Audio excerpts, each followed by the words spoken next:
Pedimos, Senhor, humildemente nesse momento, a presença do Teu bom e Santo Espírito, para que Ele conduza essa pequeno estudo, que tudo seja para a honra e glória dEle. Permaneça conosco hoje e sempre, que eu lhe peço e já lhe agradeço. Deus, nosso Filho amado Jesus Cristo. Amém. Amém. Hoje um tema polêmico, né? Infelizmente, muitas pessoas, né, e religiões caem, né, nesse erro, né, na questão do espiritismo, né? O espiritismo moderno. E hoje o assunto vai ser muito importante para que você possa realmente não deixar ser levado, né, pelos enganos de Satanás e seus maus espíritos. Então, quero deixar aqui as perguntas com o nosso amigo Leandro. O Leandro vai dirigir as perguntas para o nosso amigo Paulo Henrique. E aí a gente vai comentando aqui, vai debatendo aqui sobre o assunto. Então, Leandro, você pode começar aqui a fazer a primeira pergunta, já para o nosso amigo aqui, Paulo Henrique. Espiritismo é o assunto de hoje. Vamos lá, então, a primeira pergunta. Como é definido o Espiritismo, também conhecido como espiritualismo? Como é definido, né, o espiritismo aí?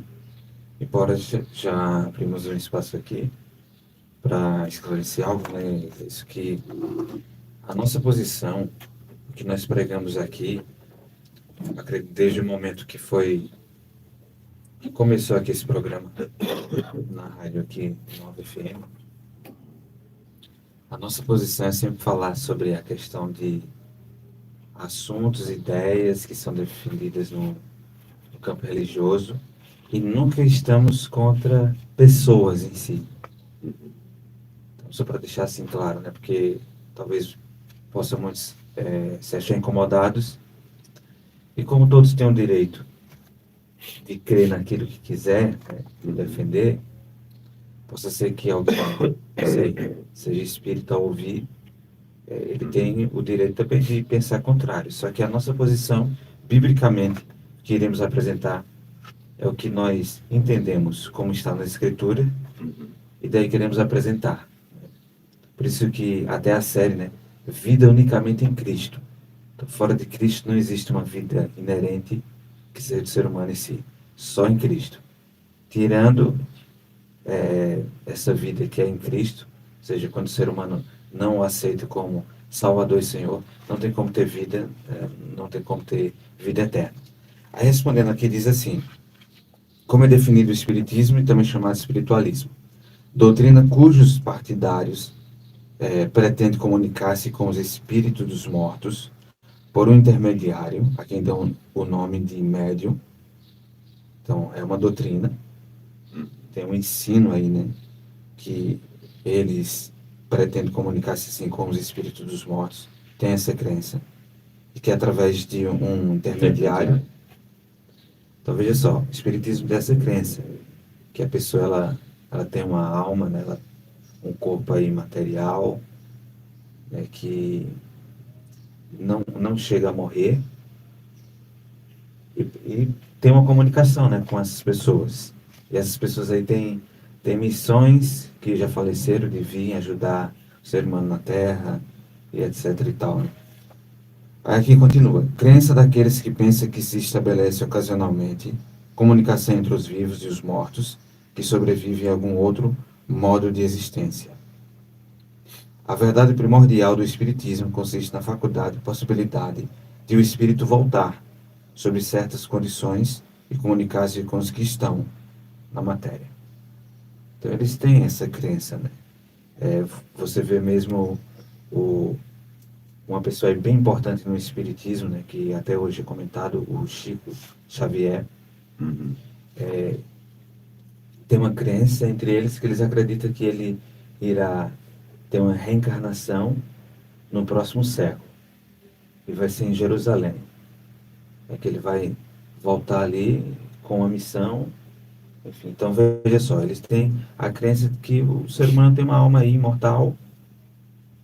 E quando morre, não morre assim, né? Ele vai ter outras vidas, outras oportunidades de realizar uma missão aí de ajudar a humanidade. Segunda pergunta, né?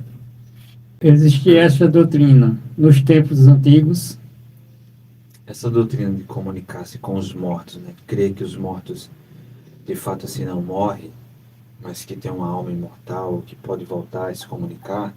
Será que já existia esta doutrina, né? Esse ensino nos tempos antigos? Olha o que diz aqui em Levítico capítulo 19, verso 31. Diz assim: E não vos voltareis para os necromantes, nem para os adivinhos, não os procureis, para seres contaminados por eles. Eu sou o Senhor vosso Deus. Deus aí já adverte que não se voltasse para os necromantes, né? Aqueles que tinham essa crença, esse ensino de ter o contato aí com os mortos, nem para os adivinhos, nem procure eles, para que vocês não sejam contaminados por eles. Eu sou o Senhor vosso Deus. Então o Senhor falava isso, ensinava isso para o seu povo. Então já havia uma crença, esse ensino, desde os tempos antigos. Claro que hoje o Espiritismo ele se iniciou ali nos anos de 1848, se eu não me engano. Posso estar enganado com a data agora. O Espiritismo moderno, até tem uma placa ali dos espíritas que eles aceitam, né, o início ali do Espiritismo moderno, ali na experiência com as irmãs Fox, onde se ouvia batidas ali na casa, e elas respondiam. E eles lá têm uma placa, né, com esses dizeres que ali eles reconhecem como uma manifestação do início do Espiritismo moderno. terceira pergunta, como considera Deus os feiticeiros? Interessante que é assim, né? Quando fala do Espiritismo, esse contato com os mortos, né? Acreditar que os mortos são assim imortais, né? Tem uma alma imortal, tem várias, vamos dizer assim, vertentes com essa crença, porque eu acredito que tem muita gente espírita aí que acredita, são sinceros, né? São pessoas boas, legais, né? Mas tem outros grupos aí, vamos dizer assim, um feiticeiro, ele vai querer fazer algo mal, mas ele acredita também em certos espíritos aí, até na questão da imortalidade da alma. Então são vertentes, né? Uns estão ali para fazer o bem, outros para fazer o mal, mas todos estão unidos nessa crença, né? Que existem seres aí espirituais que vêm para ajudar outros para fazer o mal. E nessa questão, como Deus considera os feiticeiros? Malaquias capítulo 3, versículo 5 diz assim: Chegar-me-ei a vós outros para juízo, serei testemunha veloz contra os feiticeiros. Então, como Deus considera os feiticeiros? Olha, ele disse: vai ser uma testemunha veloz contra. Então Deus é contrário. A Bíblia, nem o Deus, nem a Bíblia, né, a sua palavra, a palavra de Deus, nunca incentivou o seu povo a consultar os mortos, né, os adivinhos, os agoureiros, os necromantes, né, com quem quer que seja que trabalhe com essas coisas aí, de espiritualismo, espiritismo, Ocultismo, né? ocultismo, né? Deus o condena, né? E as pessoas, né, costumam a tratar esse assunto como algo que realmente exista, né? Não, eu conversei, não, eu vi, né? Ou vizinhos, né, que pedem para que fulano de tal consulte, né, algum médium, né, alguma cigana, alguma, sei lá, quem quer que trabalhe com essas feitiçarias aí, e não sabe eles que estão num engano terrível, né, onde a Bíblia o condena. Então, né, e daí, como você falou, né, existem algumas vertentes, né, modernas que está levando muitas pessoas ao erro, ao engano, né? Isso a gente vê também em filmes, nos desenhos, né, nos programas, nas novelas, e muitos evangélicos, infelizmente, estão deixando-se levar por esses erros, que são doutrinas de demônio. Quarta pergunta. Que dizer dos ensinos dos agoreiros e encantadores? O que Deus diz, né, desses ensinos, desses supostos aí mestres que, quando eu falo supostos, né, porque muitos deles vêm como mestres aí, como enviados de seres de luz, ou não, em alguns casos, né? Deus, ele tem alguma posição contra, a respeito dos ensinos dos agoureiros e encantadores? Ele diz assim, ó, em Jeremias capítulo 27, verso 9, verso 10. Não deis ouvidos aos vossos agoureiros, aos vossos encantadores, porque eles vos profetizam mentiras para vos mandarem para longe da vossa terra. Então está dizendo, olha, não dê ouvidos aos vossos agoureiros, aos vossos encantadores, porque eles profetizam mentiras. E tem profecias, né?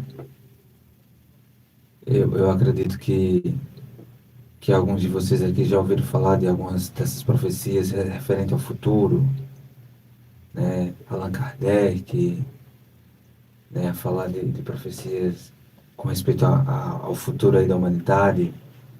E Deus, ele diz aqui, olha, não dê ouvidos, porque ele vos profetiza mentiras. Ou seja, esses supostos aí, espíritos dos falecidos, vêm com uma mensagem, muitas vezes de paz, de esperança, mas Deus, ele diz aqui, olha, não dê ouvidos, é porque eles estão profetizando mentira. Embora possa muitas, quem sabe, parcialmente algumas dessas coisas acontecer, mas por outro lado vai levar as pessoas a acreditar que o ser humano tem uma alma imortal, ou que existem seres aí de luz na Terra que vêm para trazer uma mensagem profética, de esperança, né, para o futuro. E Deus diz, não dê ouvidos. Agoureiro, né, só para a gente deixar bem claro aqui o que significa essa palavra, né? Alguém que pratica adivinhação, né? O ato de adivinhar, observar sinais, aprender pela experiência, observar, aqui tem dizendo, predizer o futuro, aceitar como agoureiro e outros termos mais, né? Então esse é o significado de agoureiro, né? Quinta pergunta. Antes da entrada dos israelitas em Canaã, que instruções deu Moisés no tocante a essas coisas? Interessante, né? Porque o povo ia entrar na terra e deveria ter instruções. E veja como esse assunto é importante, porque o Senhor, através do seu servo, de Moisés, o profeta do Senhor, deu instruções ali para o povo referente a isso, essa comunicação, né, com os mortos, com espíritos. Diz assim, ó, em Deuteronômio capítulo 18, o verso 9 até o 13, diz assim, quando entrares na terra que o Senhor teu Deus te der, não aprenderás a fazer conforme as abominações daqueles povos. Que abominações era essa? Dos povos, né, que viviam ali, em derredor ali, né, do povo de Israel. Não se achará entre ti quem faça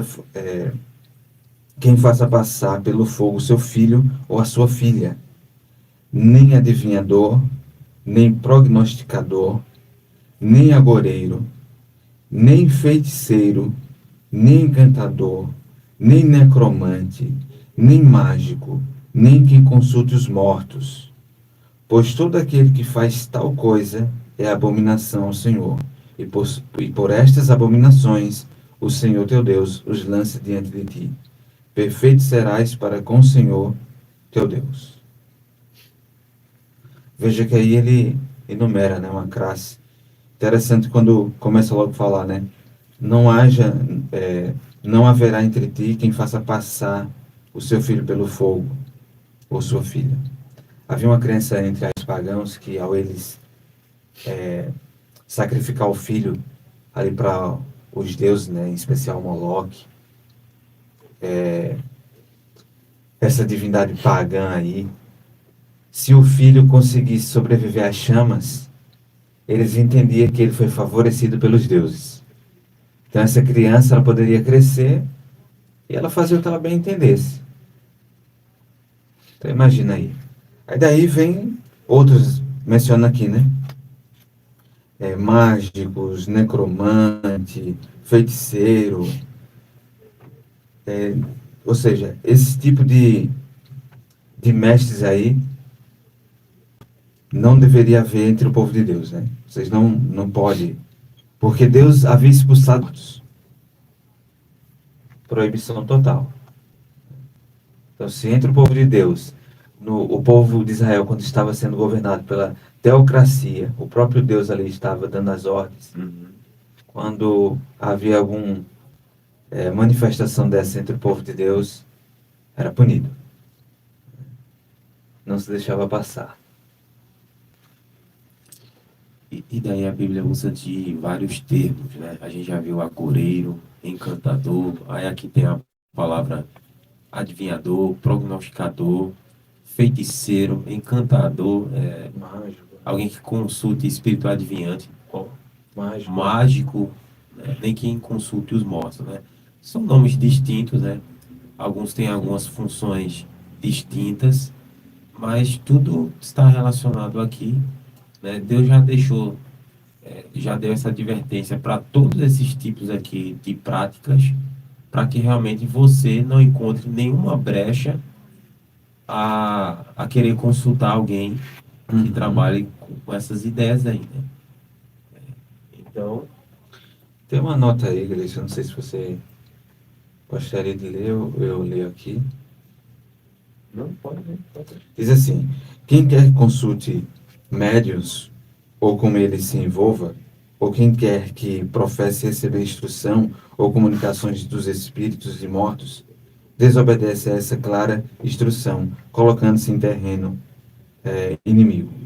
Desde que Satanás proferiu a primeira mentira no Éden, ao negar que a morte seria o resultado do pecado em face da própria morte, ele, agindo por meio do temor natural das pessoas à morte, e pela sua ante o pensamento de estarem separadas de seus queridos, tem buscado persuadir a humanidade a crer que os mortos não estão mortos e que os seres humanos não morrem. A idolatria, o paganismo, o espiritismo, o ocultismo e toda sorte de falsos ismos dessa espécie, notadamente, tem em grande medida que ver com a morte. Isso em si mesmo indica sua origem e deveria constituir uma advertência a todos para que os abandone. Nunca com eles se intrometam. São de baixo e não de cima. Não importa quão promissores ou agradáveis possam ser a princípio. São prejudiciais e destrutivos em sua tendência e afinal leva ao afastamento de Deus, à descrença de sua palavra e ao pecado. No sermão sobre a impostura do Espiritismo, aqui falando de um certo reverendo aí, Talmage, seria assim, não sei se é essa a pronúncia correta, disse: o Espiritismo se aproveita dos que estão fracos e mórbidos pela angústia. Perdemos um amigo, nossa casa está em trevas, o mundo está em trevas, o futuro parece sombrio. Se em nossa rebelião e fraqueza tivéssemos a faculdade de comandar uma força e reaver nosso querido, certamente faríamos. Quando estamos exaustos e vencidos pelo desgosto e esgotamento, completamente abatidos de corpo, alma e espírito, apresenta-se o Espiritismo e diz: eis que abro a porta e ouvirei vozes, assentai-vos em torno da mesa, bem quietos. Odeio o Espiritismo porque se aproveita das pessoas quando estão enfraquecidas, esgotadas, mórbidas, sobre os desgostos e tristezas da vida. Se o Espiritismo triunfasse, transformaria o mundo num pandemônio de carnalidade. Ó, E devemos realmente ter ódio, né? Eu disse, sereis uma dessa testemunha doutrina, né? veloz contra os feiticeiros, né? Porque eles se aproveitam, né, das pessoas que... E de fato, né? Tem pessoas que estão passando, até por situações, eu já vi muitos casos assim, né? Amorosas, né? Uhum. Ah, tá. E você consulta esses tipos de pessoas para ver se reconquista, traz a pessoa de volta, né? Sexta pergunta. No regime teocrático de Israel, que lei havia relativa aos feiticeiros e aos que tinham espírito adivinho? Olha, Tinha uma lei, né? Que lei era essa, né? Veja, num regime teocrático, era Deus ali falando, né? Através dos profetas, dos juízes, sacerdotes, enquanto esteve, né? Deus ali sendo o governante do seu povo, né? Em Êxodo capítulo 22, verso 18, diz assim, a feiticeira não deixarás viver. Que é forte, né? Mas como ele já tinha proibido, era uma abominação, então não se poderia, né? A pessoa ia escolher se tornar um feiticeiro, uma feiticeira, diante já da proibição de Deus. seria uma afronta contra o próprio Deus, né? Uhum. Ora, ele disse que não fará coisa alguma sem antes revelar seu segredo aos seus servos, aos profetas. Aí chega alguém, não, coloca uma feiticeira aí em nosso meio, né? É você desconfiar do que Deus diz para confiar na palavra de um ser, de um homem, ou de uma mulher, como aqui diz, né? Feiticeira. Você falando isso me veio à mente, né? Deus, nas escrituras, ele mostra que ele é o Deus dos vivos, não de mortos. Não de mortos. Deus, ele revela o futuro através de sua palavra.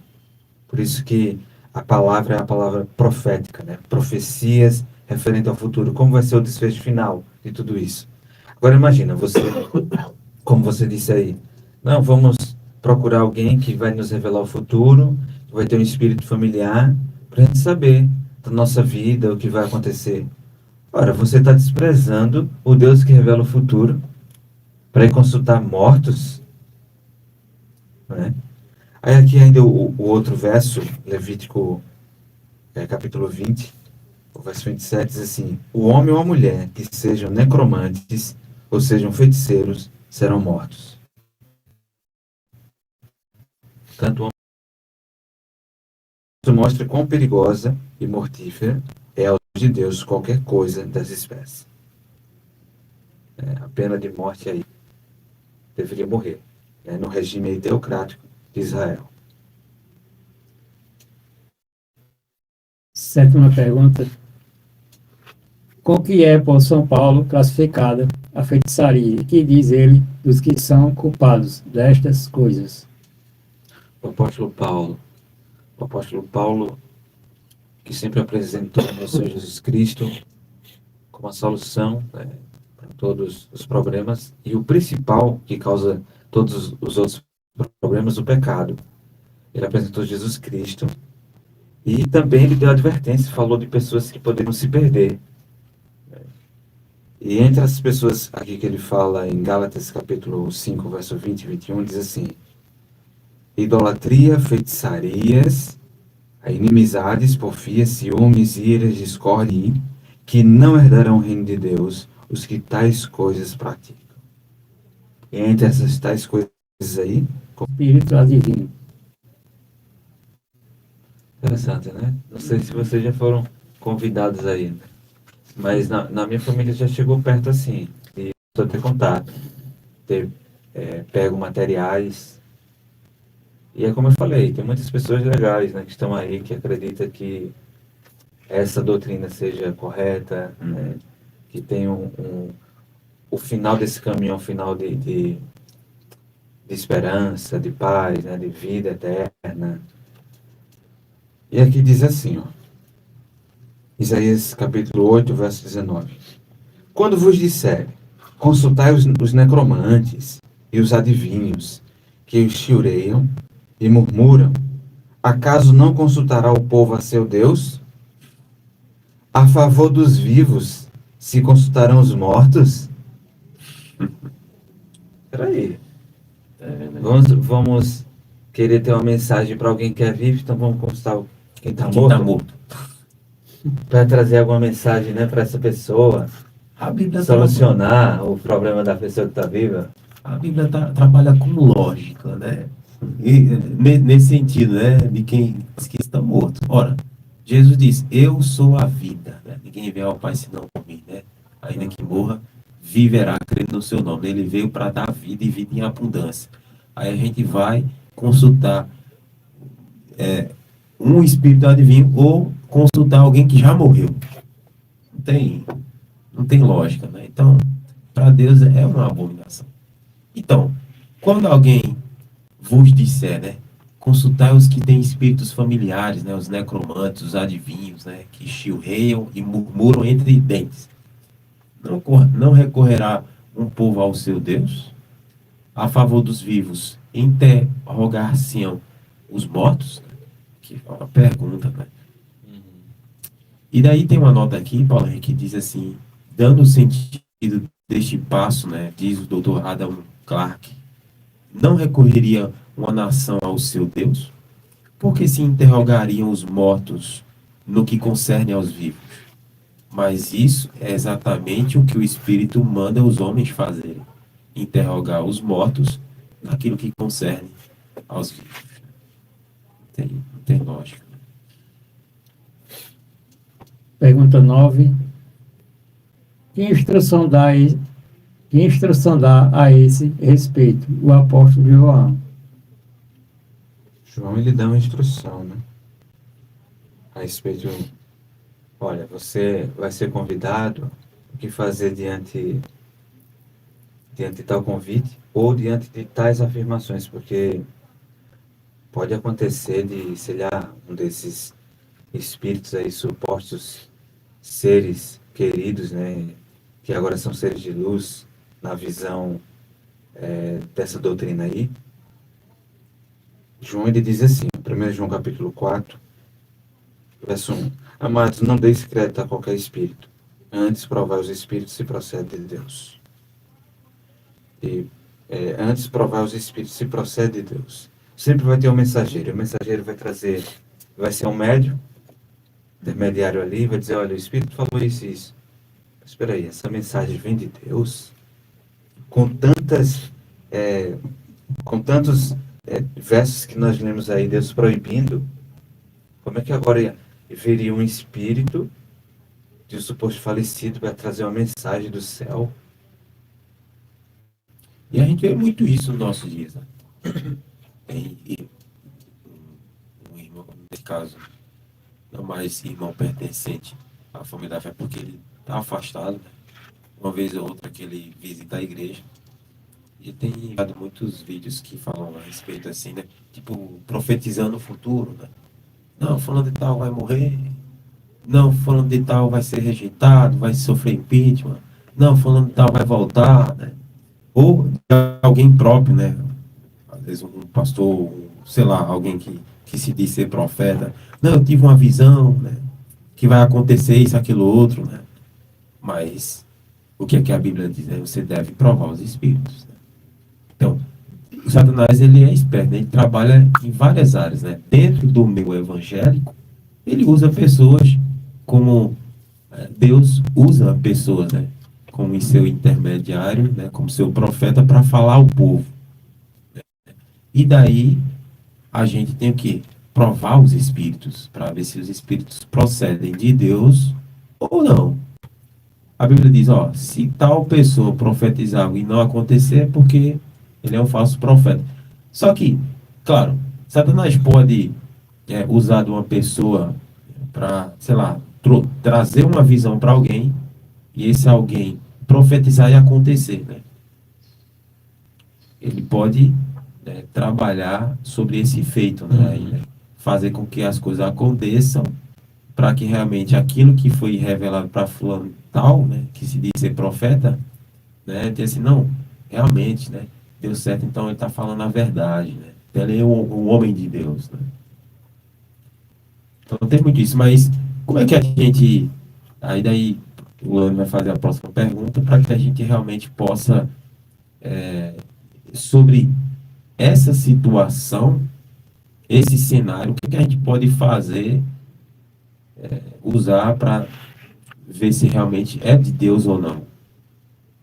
Penúltima pergunta nos diz o seguinte: de que modo os devemos provar? De que modo, né, devemos provar esses ensinos espiritualistas, né? Em Isaías capítulo 8, verso 20, na Almeida Corrigida Fiel e também na King James 1611, diz assim, né, a lei é o testemunho. Se eles não falarem desta maneira, é porque não há luz neles. Tem que falar de acordo com a lei e com o testemunho. Ou seja, toda a Bíblia, né, começando ali os 5 primeiros livros, o testemunho dos profetas, os 10 mandamentos, esses ensinos aí vai comprovar toda a veracidade da lei e dos testemunhos, vai estar em harmonia, porque se não está em harmonia, não há luz nesse ensino aí. Se vai contra a palavra de Deus, Deus disse que o homem morre. Aí, como já teve caso de vir um suposto, a suposta pessoa que faleceu, e ela dizer assim para a família, ó, vocês estão brigando muito. Eu vim aqui para trazer uma mensagem de reconciliação. Vocês têm que orar mais, estudar mais a Bíblia aí. Alguém vai dizer, não, mas é de Deus. Ele está mandando orar, estudar a Bíblia. Mas está fazendo você acreditar que os mortos não morrem. Contrário ao que Deus já falou, né? Que o ser humano, ao transgredir a lei, ao pecar assim, a morte veio. E você vai morrer. Por entre algumas verdades, sempre ali é introduzida uma mentira no meio. Por mais que tenha uma roupagem bonita, não é assim, com muitas coisas, que seja verdade que esteja falando, mas vai levar uma crença ao Deus que não é o Deus da Bíblia, que é exato, né, em tudo que fala concernente à verdade. Satanás nunca se revela como realmente ele é, né? Sempre disfarça, né? Última pergunta. Devemos deixar-nos influenciar por sinais ou maravilhas realizados pelos que procuram desviar-nos de Deus e de sua lei? Acontece muita coisa interessante assim, né? Eu já vi relato de pessoas que se deu bem, entre aspas, dizer assim, olha, eu estava com uma vida, eu tinha depressão, eu tinha isso. E quando eu encontrei essas mensagens espiritualistas aí, espírita, eu hoje estou bem. Então aqui pode acontecer, será, de ter maravilhas, um milagre. Como é que fica, né, diante disso? Deuteronômio capítulo 13, verso 1 ao 4, diz assim, quando o profeta ou sonhador se levantar no meio de ti e te anunciar um sinal ou prodígio, e sucedeu tal sinal ou prodígio de que te houver falado, e disser, vamos após outros deuses que não conheceste, e sirvamos-nos, não ouvirás as palavras desse profeta ou sonhador, porquanto o Senhor vosso Deus vos prova, para saber se amais o Senhor vosso Deus de todo o vosso coração e de toda a vossa alma. Andareis após o Senhor vosso Deus, e a eles temereis, guardareis os seus mandamentos, ouvireis a sua voz, e a ele servireis, e a ele vos achegareis. Então pode ser que um profeta, um mensageiro aí, ele venha com uma mensagem, o sonhador tive um sonho, sonhei, e acontece de ter um sinal, um prodígio aí, um milagre, mas diz, olha, vamos buscar outros deuses, que não é o Deus criador, não é o Deus da Bíblia. Você não deve ouvir, né, esse sonhador, esse profeta, esse mensageiro. Porque Deus está provando aí se vocês amam ao Senhor. E como você falou, igreja, anteriormente, quantos mensageiros, sonhadores tem aí, com mensagens de esperança, para com o futuro. Muitas pessoas têm se dado bem, mas não têm aceito a palavra na sua totalidade. Não, esse assunto aí de dizer que o homem morre, não, nós temos uma alma imortal. aceita algo que é verdadeiro, mas outro ponto também que é verdade, não aceita. Eu tinha comentado aqui, né? Se algum, porque a palavra de Deus diz, né? Se algum profeta, né? Se diz profeta, né? Profetizar algo e não acontecer, então esse é o falso profeta, né? Mas aqui está dizendo, né? Se algum profeta ou sonhador se levantar no meio de ti e der um sinal prodígio, e suceder tal sinal prodígio, Então em pode que te suceder, houver né? falado, pode suceder, pode acontecer, né?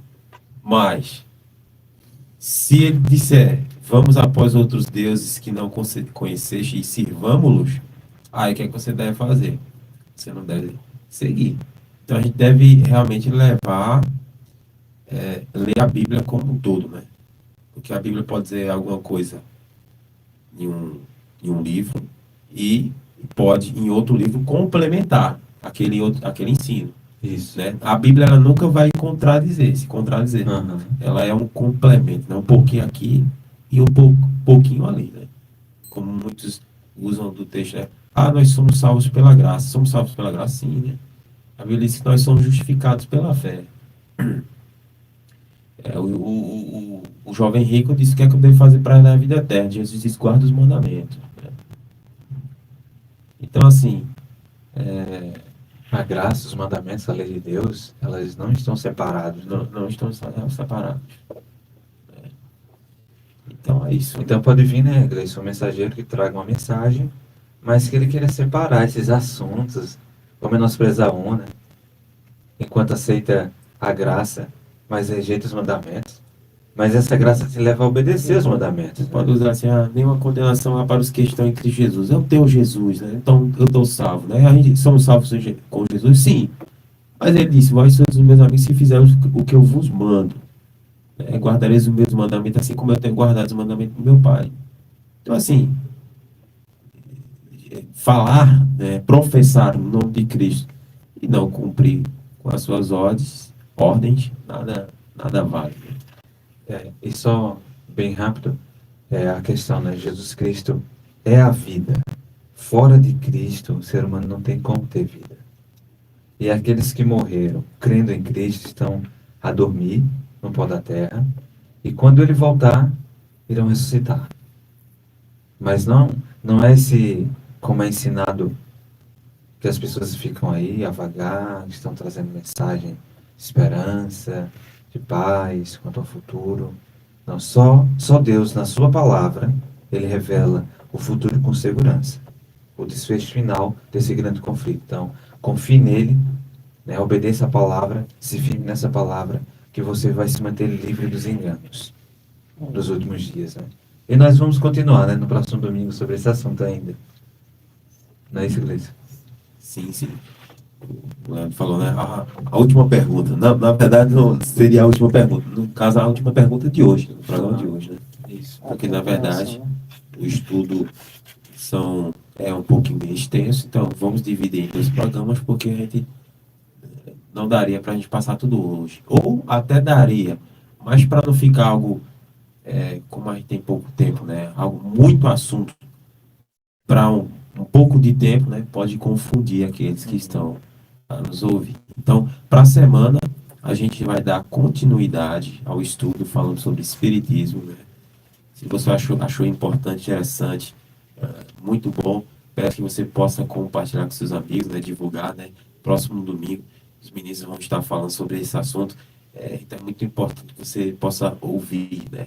Então, e tá também no canal do YouTube, né? Gravado, né? Você pode também assistir. Você perdeu ou chegou na metade do programa, no finalzinho, né? Se interessou pelo assunto, vai lá no canal do YouTube e assiste a nossa programação de hoje. Sim, você pode orar. Sim, vamos orar. Oremos. Querido eterno Deus, tem uma vida e vida completa, Amém. essa de uma vida eterna. É para aqueles que perderam seus entes queridos, para aqueles que dormiram, foram para a sepultura na esperança de um dia voltar a viver ao teu comando, né, quando o Senhor voltar e dar a vida novamente. Então, Deus, nós pedimos que nos conceda sempre discernimento para entendermos a verdade como ela é em Jesus e sabermos diferenciar dos enganos que se apresentam como verdades. Ajuda a todos, aqueles que precisam ser libertos nos últimos dias do espiritualismo e as suas vertentes, que o Senhor venha libertar cada um deles através do conhecimento da verdade, pois a verdade ela liberta. Amém. Te pedimos, ó Pai, essas bênçãos, em nome de Jesus. Amém. Amém.